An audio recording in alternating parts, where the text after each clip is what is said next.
Jina langu naitwa Mick Mary, wengi sana wananifahamu kwa jina la Goma la Mahasla. Yeah.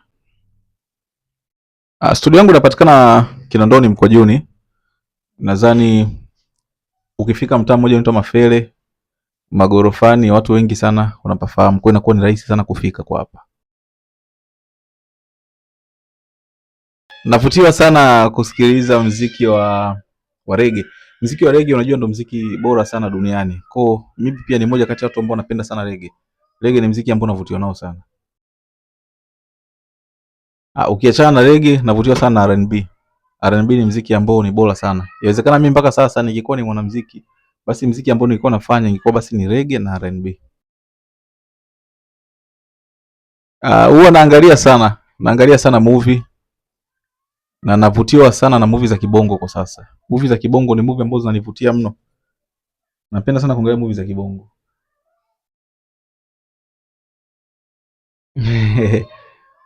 Kuna movie kama moja inaitwa Memco School.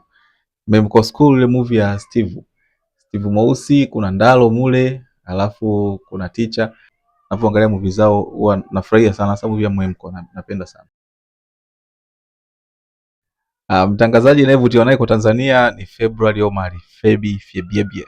Yeah, nadhani ni mtangazaji ambaye kwangu ni best muda wote. Sidhani kama kuna mtangazaji atakuja kuwa bora zaidi ya Febi. Kwa mimi hapa ni mtangazaji ambaye navutiwa naye.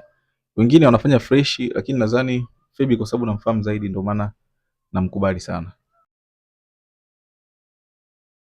Kwa sababu anajua nini ambacho anakifanya. Ni mwanamke ambaye yuko na power sana, sauti yake ina nguvu mno. Ukiwa hata unafanya naye kazi unaenjoy kwa sababu ana sauti ambayo ina ushawishi.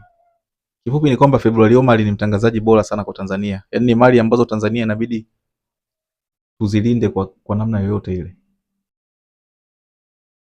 Chakula ninachopenda kula mimi miaka yote ni kile kile. Mimi napendaga sana kula ugali na nyama ya nguruwe. Mtanisamee ndugu zangu Waislamu. Pia napenda kula wali na maharage. Kwa hiyo hapo kuna parachichi ushamaliza. Elimu yangu ni chuo, nimesomea ubaharia. Ila kwa bahati mbaya sikubahatika kupata kazi ya nilichosomea. Hata hivyo nadhani navutiwa zaidi na production. Ila ingetokea kazi nadhani Mungu angekuwa ni mwema pia. Mimi mshikaji wangu ni mtu yoyote yule ambaye anaenda fresh na mimi, kwangu mimi ni mshikaji. Lakini ushikaji upi? Ushikaji huyu ni ushikaji, ila sio ushikaji wa kuzoea kazi. Kazini mimi ni kazini na kazi.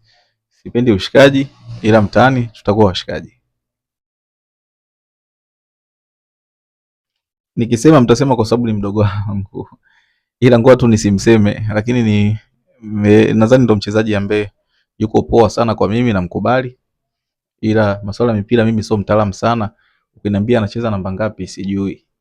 Kwa nadhani ni mchezaji mzuri sana. Ngoja tu ibaki hivyo tu. Kwa namkubali mchezaji, siwezi nikamtaja kwa sababu mtasema ni ndugu yangu. Mimi sio mpenzi wa siasa, sivutiwi na siasa pia. Nadhani sivutiwi na kiongozi yoyote ile kwa sababu sivutiwi na masuala ya siasa. Ila navutiwa tu na system ya nchi inavyoenda. Kama ikiwa vizuri nafurahi, kama ikiwa mbaya huwa nachukia pia sipendi. Marekani, natamani sana kuishi Marekani. Ni nchi ambayo naipenda. Napenda sana nchi ilivyo, yani kifupi napenda, afu hata muziki sana kule inakuwa ni rahisi kufanikiwa. Tofauti na huko nchi zetu. Afrika napenda South Africa. Natamani sana ningekuwa na uwezo kidogo ningeweza kuishi South Africa. Ya kwa kipato kimegoma, kimekataa. Natamani hata kwenda kutembea tu one day. Tembea South Africa, kwenda kuangalia jinsi gani wanafanya vile kule, hata muziki wao pia. Kina DJ Maforiso, kina Oskido. Majenzi ni watu wako na vibe lao, liko hot, yani liko hot. Ambapo itabidi lo vibe livutie majenzi wenzao ndio wavutiwe nalo. Sasa mimi hapa pia ndio ni Gen Z, lakini sio Gen Z wa kiivo, mimi ni Gen V, mtu mzima, mzee. Asante jamani, karibuni studio kwangu. Naitwa Mick Mary, unapenda kuniita Goma la Mahasla. Welcome to the jungle. Hii ni jungle.